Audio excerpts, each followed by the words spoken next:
আমার প্রিয় সুধী, আজকে আমরা আলোচনা করব মাসারিফুজ জাকাত। জাকাত সম্পর্কে আমরা আলোচনা করব এবং জাকাতের খাত সম্পর্কে আলোচনা করব। জাকাত ইসলামের 5টি স্তম্ভ, ইসলামের মূল 5টি ভিত্তি, যে 5টা ফিলারের উপর ইসলামটা দাঁড়াইয়া আছে, তার মধ্যে অন্যতম হচ্ছে জাকাত। অন্যতম কি? জাকাত। কালিমা, নামাজ, রোজা, হজ, জাকাত। যদিও এটাকে আমরা জাকাতটাকে 5ম নম্বরে নিয়ে রাখি, কিন্তু আল্লাহ তাআলা এই জাকাতটার স্থান দিয়েছেন 3 নম্বরে। ইসলামের কত নম্বরে জাকাতের স্থান? 3য় নাম্বার স্থানে জাকাতের স্থান। আল্লাহ তাআলা প্রথম ঈমানের কথা বলেছেন, ঈমানের পরপরই নামাজের স্থান। যে ব্যক্তি ফজরের আগে ঈমান আনলো, তার জন্য একজন মুসলমান হিসাবে প্রথম দায়িত্ব হচ্ছে ফজরের নামাজটা আদায় করা। যে ব্যক্তি জোহরের পূর্বে ঈমান আনলো, তার জন্য প্রথম দায়িত্ব হচ্ছে জোহরের নামাজ আদায় করা। এই নামাজের পরেই জাকাতের স্থান, নামাজের পরেই জাকাতের স্থান। আল্লাহ তাআলা কুরআনুল কারীমের মধ্যে 2 থেকে 4 বার রোজা এবং হজ এই কথা আলোচনা করেছেন। 2 থেকে 4 বার নামাজ এবং রোজা, সালাত এবং সিয়াম। আল্লাহ তাআলা কুরআনুল কারীমের মধ্যে যেই কথা একবার বলেছেন, উম্মতি মুহাম্মদের জন্য, আল্লাহর বান্দার জন্য ওই কাজটা করা হচ্ছে ফরজ। ওই কাজটা করা কি? ফরজ। তো জাকাতের কথা আল্লাহ তাআলা কি পরিমাণ বলেছেন? যেখানেই আল্লাহ তাআলা নামাজের কথা বলেছেন, সাথে সাথে আল্লাহ তাআলা জাকাতের কথা বলেছেন। আল্লাহ তাআলা বলেছেন, আকিমুস সালাত ওয়া আতাউজ যাকাত, তোমরা সালাত কায়েম করো, যাকাত প্রদান করো। এইভাবে আল্লাহ তাআলা অসংখ্য অগণিত বার আল্লাহ তাআলা যাকাতের বিধানের কথা বলেছেন। তাহলে বোঝা গেল, যেহেতু আল্লাহ তাআলা কোরআনে বারবার যেই কথাটা বলেছেন, ওই কথার গুরুত্ব বেশি না কম? আল্লাহর কথার গুরুত্ব একবার বললে এটা ফরজ, না মানলে গুনাহ। কিন্তু যেই কথা বারবার তাগিদ দেওয়া হয়েছে, ওটার গুরুত্ব আরো বেশি না কম? অনেক বেশি। তো ইসলামের মূল ভিত্তির 5টার অন্যতম একটা হচ্ছে জাকাত। আর মুসলমানরা জাকাতটাকে প্রদান করে এই রমজান মাসে, সিয়ামের মাসে। কারণ 1 টাকা আল্লাহর রাস্তায় সাদাকা করলে কয় গুণ বৃদ্ধি করা হয়? 70 গুণ থেকে 700 গুণ আল্লাহ তাআলা বৃদ্ধি করে দেয়। এই জন্য মানুষ, জাকাত অর্থ হচ্ছে পবিত্র হওয়া। জাকাতের অনেকগুলো অর্থ আছে। জাকাতের অর্থ হচ্ছে মাল বৃদ্ধি পাওয়া। তো আল্লাহর রাস্তায় জাকাত দিলে আল্লাহ এটা বাড়াইয়া দেয়, আল্লাহ এটা কমায় না। সুবহানাল্লাহ বলবেন না? এই জন্য জাকাত ইসলামের অন্যতম বিধান। কার উপর জাকাত ফরজ? যে ব্যক্তি নিসাব পরিমাণ সম্পদের মালিক, তার উপর জাকাত ফরজ। নিসাব পরিমাণ কি পরিমাণ সম্পদ? 7.5 তোলা স্বর্ণ, মানে 7.5 ভরি স্বর্ণ, অথবা 52.5 তোলা রৌপ্য, যাকে আমরা 52.5 ভরি রৌপ্য অথবা তার সমপরিমাণ অর্থ যদি তার কাছে 1 বৎসর জমা থাকে, তার কাছে 1 বৎসর থাকে, তাহলে তার উপর জাকাত দেওয়া হচ্ছে ফরজ। জাকাত দেওয়া কি? ফরজ।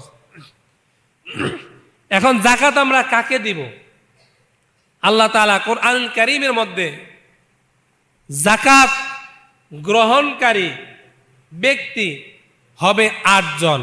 মাসারিফুজ জাকাত, 8টি খাতে জাকাত প্রদান করা যাবে। কয়টা খাতে? 8টি খাতে। 1 নাম্বার ফকির। 1 নাম্বার কি? ফকির। 2 নাম্বার হচ্ছে মিসকিন। 3 নাম্বার হচ্ছে যে ব্যক্তি জাকাত আদায় করে। 4 নাম্বার হচ্ছে অমুসলিমদেরকে ইসলামে আসার জন্য উদ্বুদ্ধ করার জন্য তাদেরকে যাকাত প্রদান করা। 5 নম্বরে দাস মুক্তির জন্য। এখন তো আমাদের সমাজে দাস মুক্তির প্রথা নাই, দাস প্রথা উঠে গিয়েছে ইসলামে। দাস মুক্তির জন্য জাকাত দেওয়া যাবে, জাকাত প্রদান করা যাবে। 6 নম্বরে ঋণগ্রস্ত ব্যক্তি, তাকে জাকাত প্রদান করা যাবে। 7 নম্বরে আল্লাহর পথে যে ব্যক্তি জিহাদ করে, আল্লাহর পথে যে ব্যক্তি ইসলাম প্রচার করে, তাকে জাকাত প্রদান করা যাবে। 8 নম্বরে যে ব্যক্তি মুসাফির, তাকে জাকাত প্রদান করা যাবে। এই 8 প্রকার ব্যক্তিকে মাসারিফুজ জাকাত, জাকাতের 8টা খাত, এই 8টা খাতের মধ্যে জাকাত প্রদান করা যাবে। এর বাহিরে কোনো প্রকারে জাকাত প্রদান করা যাবে না। আমার প্রিয় সুধী, জাকাত হচ্ছে শতকরা 2.5% আপনি জাকাত প্রদান করবেন। জাকাতটা ইসলামের মধ্যে কেন আসলো এই কারণে, দুনিয়ার মধ্যে কেউ খেয়ে থাকবে, কেউ 10 তলায় থাকবে, কেউ 22 তলায় থাকবে, এটা ইসলাম পছন্দ করে না। এই জন্য আল্লাহ তাআলা ধনীদের কাছ থেকে কিছু হক গরিবরা পাও না, কিছু হক গরিবরা পাও না। অতএব এই হকটা আদায় করা ধনীর জন্য ফরজ, আর গরিবের জন্য এটা গ্রহণ করা হচ্ছে দায়িত্ব এবং কর্তব্য। ইসলামী রাষ্ট্র থাকলে জাকাতটা উত্তোলন করে ইসলামিক রাষ্ট্রের খলিফা, যিনি প্রধান থাকেন, তিনি এই দায়িত্ব পালন করেন। রাসূলুল্লাহ সাল্লাল্লাহু আলাইহি সাল্লাম ইন্তেকালের পরে খলিফাতুল মুসলিমিন আমিরুল মুমিনিন হযরত আবু বকর সিদ্দিক রাদিয়াল্লাহু তাআলা তিনি যখন খিলাফতের দায়িত্ব গ্রহণ করলেন, তখন বললেন, আমার এই ইসলামী স্টেট, ইসলামী রাষ্ট্রের মধ্যে যে ব্যক্তি একটা ওটের রশি জাকাত দেওয়া থেকে বিরত রাখার চেষ্টা করবে, আমি আবু বকর তার বিরুদ্ধে জিহাদ এবং যুদ্ধ ঘোষণা করলাম। তার মানে বোঝা গেল জাকাতের ব্যাপারে সাহাবায়ে কেরাম কতটা কঠোর নীতি অবলম্বন করতেন। জাকাতের একটা রশি পর্যন্ত যদি আপনি গরিমসি করেন, তাহলে আমিরুল মুমিনিন, যিনি রাষ্ট্র ক্ষমতায় রয়েছে, তিনি আপনার বিরুদ্ধে জিহাদ এবং যুদ্ধ ঘোষণা করেছে। এই জন্য জাকাত ইসলামের মধ্যে অনেক গুরুত্বপূর্ণ একটি বিধান। এই জাকাত ফরজ আল্লাহ তাআলা করে দিয়েছেন। ধনীরা এটা আদায় করবে, গরিবরা তা ভোগ করবে। এখন আমরা জাকাতের নামে কিছু ফাজলামি এবং তামসা আমরা এগুলো করি। কেমন ফাজলামি করি? আমার অর্থ সম্পদ আল্লাহ দিয়েছে, আমি ঢাকা অথবা বিদেশ থেকে আসার আগে আমি বলে দিই যে 1000 কাপড় নিয়ে আসো। 1000 কাপড়, যেগুলো আমাদের বহুত দূরের কথা, নিজের ঘরের কামের বেডিকেও আমরা এরকম কাপড় পরিধান করাই না। দোকানের মধ্যে লেখা থাকে এখানে জাকাতের লুঙ্গি, জাকাতের শাড়ি, কাপড় পাওয়া যায়। আচ্ছা, জাকাতের স্পেশাল কোনো শাড়ি, কাপড়, লুঙ্গি আছে এমন কি কেউ দেখেছেন? না। এগুলোকে কম দামি, যেগুলো সমাজে চলে না, এক দোয়া দিলে রং উঠে যায়, এরকম কাপড় দ্বারা এই গরিব লোকটা করবোটা কি? এই জন্য জাকাতের লক্ষ্য উদ্দেশ্যটা কি? যেমন আমরা মসজিদে এসেছি নামাজ আদায় করার জন্য। কি আদায় করার জন্য? এখন নামাজ রেখে যদি আপনি দাঁড়ায়া নিয়ত বাঁধার পরে হাসেন, এদিকে ওদিকে তাকান, আপনার মন যদি অন্যদিকে চলে যায়, আপনার বলুন তো নামাজ হবে? কিন্তু আপনি মসজিদে আসছেন, এটা কি সত্য না মিথ্যা? আপনি যে নামাজে দাঁড়াইছেন, সত্য না মিথ্যা? নিয়ত বাঁধছেন, সত্য না মিথ্যা? সব কাজ করছেন, রুকু সেজদা সব দিছেন, কিন্তু ওযু নাই। কি নাই? বলুন তো নামাজ হবে কি হবে না? কেন হবে না? রুকু করেন নাই, সেজদা করেন নাই, সব করার পরেও শুধুমাত্র ওযু না থাকার কারণে যেমনি ভাবে আপনার নামাজ হবে না, আপনি লক্ষ লক্ষ টাকার কাপড় দ্বারা আপনি জাকাত দেওয়ার পরেও লৌকিকতা থাকার কারণে আপনার জাকাত আল্লাহ রাব্বুল আলামিনের দরবারে গ্রহণ হবে না। এই জন্য আমাদেরকে সতর্ক থাকতে হবে, আমাদের এই অর্থ সম্পদগুলো যেন আমাদের জন্য বিপদের কারণ না হয়ে যায়। আমরা লৌকিকতা থেকে জাকাতের নামে তামসা থেকে আল্লাহ তাআলা আমাদের এই জাতিকে হেফাজত করুক, সকলে বলি আমিন। আমার প্রিয় সুধী, জাকাতের প্রধান লক্ষ্য এবং উদ্দেশ্যই হচ্ছে দারিদ্র বিমোচন করা। কি বিমোচন করা? দারিদ্র বুঝেন তো, মানে অভাব দূর করা। অভাব, একটা মানুষ কর্মহীন, আপনার এই বছর জাকাতের টাকা এসেছে, তাকে একটা টং দোকান বানিয়ে দেন, একটা দোকান দিয়ে দেন, সে ব্যক্তি নিজে স্বাবলম্বী হবে, পরবর্তীতে ওই ব্যক্তি নিজে স্বাবলম্বী হয়ে আবার ওই ব্যক্তি আরেকজন মানুষকে স্বাবলম্বী করবে, তাকে জাকাত প্রদান করবে। এটাই হচ্ছে ইসলামের নীতি। আপনার 1 লক্ষ টাকা জাকাত এসেছে, একটা ভাই রিক্সা চালাইতে পারে না, শরীর অনেক অসুস্থ, তাকে একটা মোটর গাড়ি কিনে দেন, সে ব্যক্তি এই রিক্সা দিয়ে সে ব্যক্তি উপার্জন করবে, আগামী বছর আর আপনার কাছে জাকাতের জন্য আসবে না। এরকম ভাবে জাকাত এসেছে মানুষদেরকে দারিদ্র বিমোচন করার জন্য, অভাব দূর করার জন্য। এখন আপনি প্রতি বছর একটা শাড়ি দিয়েছেন, একটা লুঙ্গি দিয়েছেন, একটা শাড়ি একটা লুঙ্গি বাড়িতে নিয়ে 2 দোয়া দেওয়ার পরে 1 মাস পরে এই শাড়ি আর লুঙ্গি নাই, এরপরে বাকি 10 মাস ওই লোকটা পরবে কি আর খাইবে কি? এই জন্য ইসলাম এসেছে দারিদ্র বিমোচনের জন্য। জাকাতের ভূমিকা, জাকাত এসেছেই দারিদ্র বিমোচনের জন্য।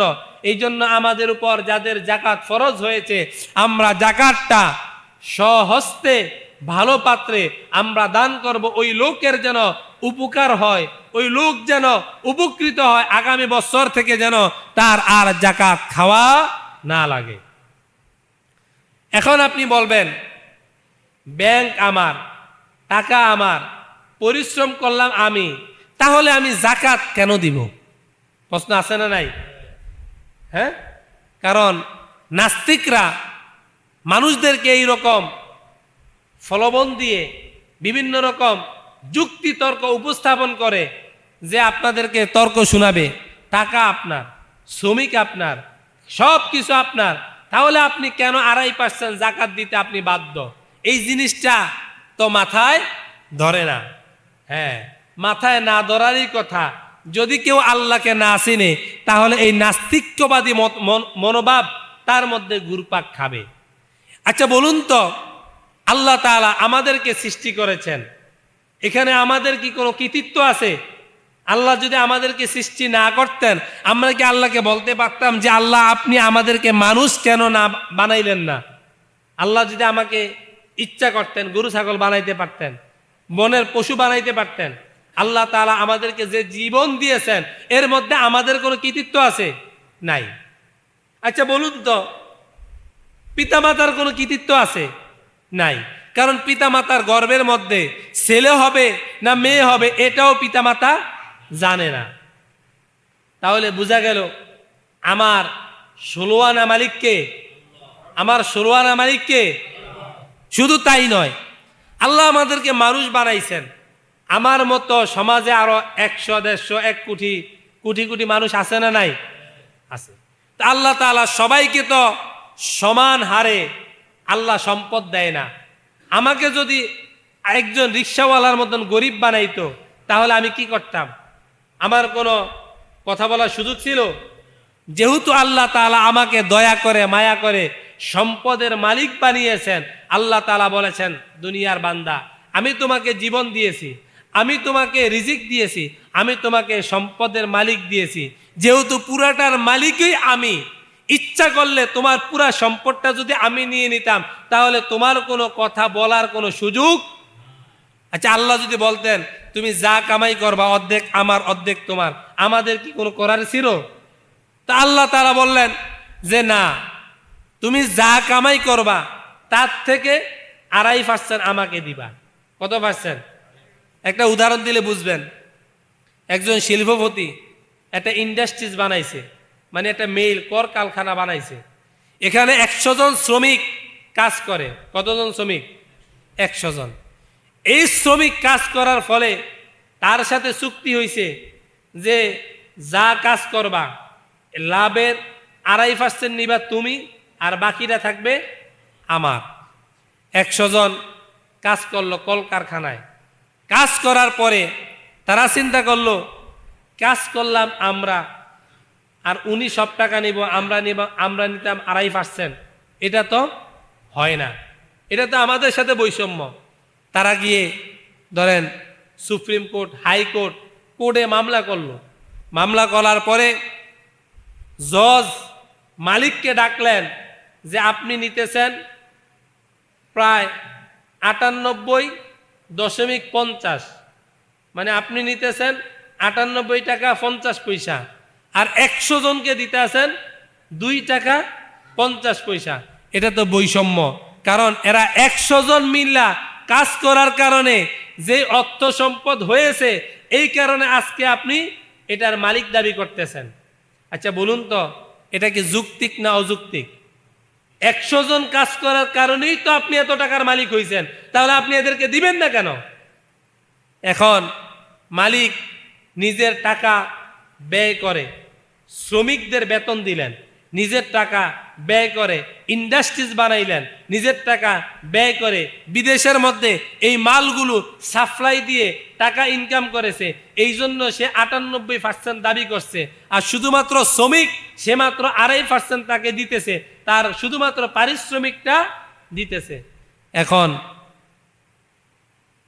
জজ বলল যে আপনি তাহলে তার প্রতি একটু ইনসাফ করেন। এখন মালিক চিন্তা করলো, তাহলে আপনারা যারা শ্রমিক আছেন আপনারা নিয়ে যান 98 টাকা 50 পয়সা, আমারে দেন 2 টাকা 50 পয়সা। এটা বলুন তো, এটা কি ইনসাফ না এহসান?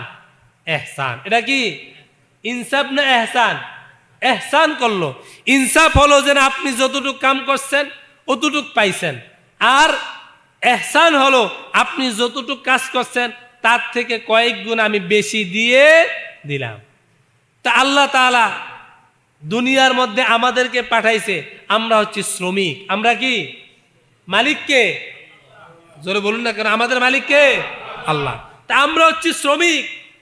আল্লাহ যদি বলতেন যে 98 টাকা 50 পয়সা আমার রাস্তায় দিবা, 2 টাকা 50 পয়সা তুমি রাখবা, আমাদের কি কোনো কথা ছিল? ছিল না, কারণ এটা মালিকের আইন। মালিক যা বলে তাই তোমার করতে হবে। মালিক বলেছে তুমি 98 টাকা 50 পয়সা আমার রাস্তায় দিবা, 2 টাকা 50 পয়সা তুমি নিবা। আমরা কিন্তু মালিকের কথা অবজ্ঞা করতে পারতাম, কিন্তু মালিক আমাদের প্রতি শুধুমাত্র ইনসাফ নয়, মালিক আমাদের প্রতি ইহসান করেছে, আর বলেছে তুমি যা কামাই করবা তার 98.50 পয়সা তুমি শ্রমিক নিবা, আর আমি যে মালিক আমাকে 2 টাকা 50 পয়সা আমার রাস্তায় ব্যয় করবা। তাহলে এই 2 টাকা 50 পয়সা আল্লাহর রাস্তায় ব্যয় করা এটা যৌক্তিক না অযৌক্তিক? কারণ আমাদের শুরুয়ানা মালিক কে? আল্লাহ। আল্লাহ ইচ্ছা করলে আমাদের কাছ থেকে সব সম্পদ কাইরা নিতে পারতেন, কিন্তু আল্লাহ তাআলা কাইরা নেন না। আল্লাহ তাআলা শ্রমিকদেরকে 98 টাকা 50 পয়সা দিয়ে দিলেন, মালিক তিনি নিজে মাত্র 2 টাকা 50 পয়সা নিছেন। তাহলে এটা কি যৌক্তিক নয়? এটা যারা নাস্তিক, আল্লাহকে বিশ্বাস করে না, তারা কখনো এই অঙ্ক বুঝবে না। এই জন্য আল্লাহর রাস্তায় ব্যয় করা, আল্লাহর রাস্তায় 2 টাকা 50 পয়সা বছরে আপনি দিয়ে দিবেন। শতকরা আপনার যদি 100 টাকা হয়, তাহলে আপনি 100 টাকা থেকে 2 টাকা 50 পয়সা আল্লাহর রাস্তায় দিয়ে দিবেন।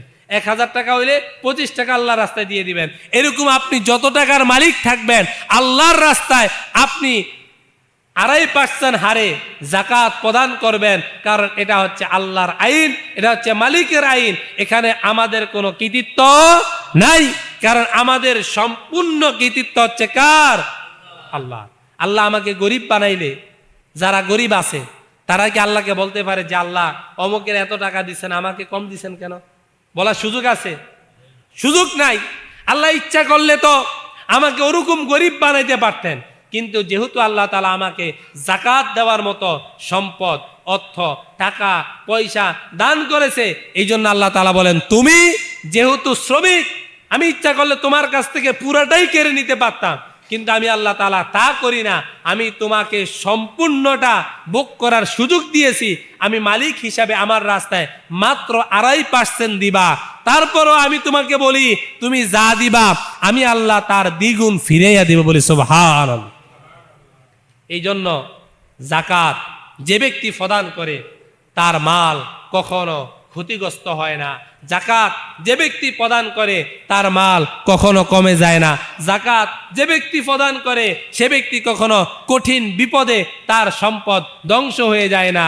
যাকাত দিলে মাল বৃদ্ধি পায়, যাকাত দিলে মাল পবিত্র হয়, যাকাত দিলে টেনশন দুর্ভোগ দূর হয়ে যায়, যাকাত দিলে অর্থ সম্পদ দিন দিন বৃদ্ধি পায়। এই জন্য যাকাত দেওয়ার দরকার আছে না নাই? আমার প্রিয় সুধী, ইসলামিক রাষ্ট্র যদি থাকতো তাহলে ইসলামী রাষ্ট্র এই যাকাতটা উত্তোলন করে মানুষের মাঝে সমানভাবে বন্টন করে দিলে আমাদের এই সমাজের মধ্যে কোনো গরিব অসহায় মানুষ থাকতো না। ইসলামের পঞ্চম খলিফা খলিফাতুল মুসলিমিন ওমর ইবনে আব্দুল আজিজ রহমতুল্লাহ আলাইহি, তিনি যখন ইসলামী রাষ্ট্র কায়েম করলেন, ইসলামী রাষ্ট্র কায়েম করার পরে এক লোক 7 দিন পর্যন্ত বস্তার মধ্যে স্বর্ণ রূপা নিয়া যাকাতের মাল সাবানা নিয়া ঘুরতে ঘুরতে ক্লান্ত হয়ে লুঙ্গি দিবে, শাড়ি দিবে, সবাই অঙ্গ বাইতাইয়েন, বলে কি বলে না? এরকম আছে না নাই? কিন্তু ইসলামী রাষ্ট্র কায়েম হলে গরিবরা ধনীকে খুঁজতে হবে না, বরঞ্চ ধনীরা খুঁজে খুঁজে গরিবের বাড়ির মধ্যে যাকাতের অর্থ সম্পদ পৌঁছে দেওয়া এটা ধনীদের দায়িত্ব। এটা ধনীদের কি? কারণ আপনি ধনী, আপনার ধরেন বাড়ি এখন বশিকপুর, যে বেড়া গরিব ওই বেড়া ইফতার খাওয়ার মতো টাকা পায় না, ওই বেড়া যেন 100 টাকা দিয়ে আপনার বাড়িতে আসা যাওয়া করব, এই টাকাটা সে পাইব কোথায়? আগামীকাল হাসরের ময়দানে আল্লাহ যদি আপনাকে প্রশ্ন করে, বান্দা যাকাত দিছো তো ঠিক, তোমার এই যাকাত নেওয়ার জন্য ওই গরিব 100 টাকা রিক্সা ভাড়া দিয়ে তোমার বাড়িতে আইছে, ওই টাকাটা কই পাইছে? ওটা কি সুদে আনছে না আরেকজন কাছ থেকে হাওলাত নিয়ে আনছে? এর কারণে ওই ব্যক্তি অপমানিত হয়েছে। এটা যদি আগামীকাল হাসরের ময়দানে আল্লাহ আপনাকে জিজ্ঞাসা, আপনার কোনো উত্তর থাকবে? এই জন্য ইসলামী হুকুম হচ্ছে যে ব্যক্তি যাকাত দিবে ওই ব্যক্তি তার গরিবের বাড়িতে গিয়ে যাকাতের মাল পৌঁছে দিবে। কারণ তোমার যাকাতের মাল নেওয়ার জন্য সে যে খরচ হবে এই খরচটা দিবে কে? আমরা তো এখন বলি, ভাই আমার কিছু যাকাতের টাকা আছে, আপনি দেশের থেকে আইসা ঢাকার থেকে নিয়ে যান, আছে না নাই? তো ওই লোক চিন্তা করে, যাক যাইলে যদি 5,000 টাকা পাই, 1,000 টাকা খরচ হইলে 4,000 টাকা টিকবো, ঠিক কিনা? তা আপনার আসা যাওয়া কনভেন্সে যদি আপনি এখানে গায়েব হয়ে যায় তাহলে ওই লোকটা উন্নতি করবেটা কি? আল্লাহ তাআলা এই জন্য গরিবদের কাছে হক, ধনীদের কাছে পাও না। যেহেতু ধনীদের কাছে না পাও না, কেউ যদি আপনার কাছে টাকা পাওনা থাকে আপনার কাছে আইসা নিব নাকি আপনি তার কাছে নিয়ে পৌঁছে দিবেন? আপনি তার কাছে নিয়ে পৌঁছে দিবেন, ভাই 1 মাসের কথা কয়ে নিছি, 1 মাস 10 দিন হয়ে গেছে, মাফ করে দিয়েন, এই যে টাকাটা আপনাকে দিয়ে দিলাম। অতএব গরিবরা ধনীদের কাছে এই যাকাতের টাকাটা পাও না, তার পাওনাটাকে বুঝাইয়া দেওয়া এটা ধনীদের দায়িত্ব এবং কর্তব্য। আর এই দায়িত্ব এবং কর্তব্য এটা আপনার পালন করা হচ্ছে ফরজ। এই জন্য আল্লাহ তাআলা যেখানে নামাজের কথা বলেছেন সেখানেই যাকাতের কথা বলেছেন। এর অন্যতম আরেকটা কারণ হচ্ছে, মানুষ যখন অভাবগ্রস্ত হয়ে যায় তখন মানুষ ঈমান হারিয়ে ফেলে। এই জন্য আল্লাহ তাআলা বলেছেন, দুনিয়ার মানুষরে শুনো শুনো, তোমাদের ঈমানটা হেফাজত করার জন্য আমি আল্লাহ তাআলা নামাজের পরপরই যাকাতের স্থানটা দিয়েছি।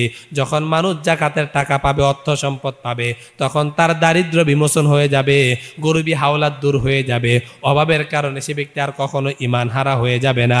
এই জন্য আল্লাহ তাআলা যেখানেই নামাজের কথা বলেছেন সেখানেই যাকাতের কথা বলেছেন। আর প্রত্যেক ধনীদের উপর, যাদের উপর যাকাত ফরজ হয়েছে, যাকাত আদায় করে দেওয়া হচ্ছে ধনীদের উপর ফরজ। এই জন্য 8টা খাতে, যে 8টা খাতের কথা আমরা বললাম, এই 8টা খাতে আপনারা যাকাত প্রদান করবেন।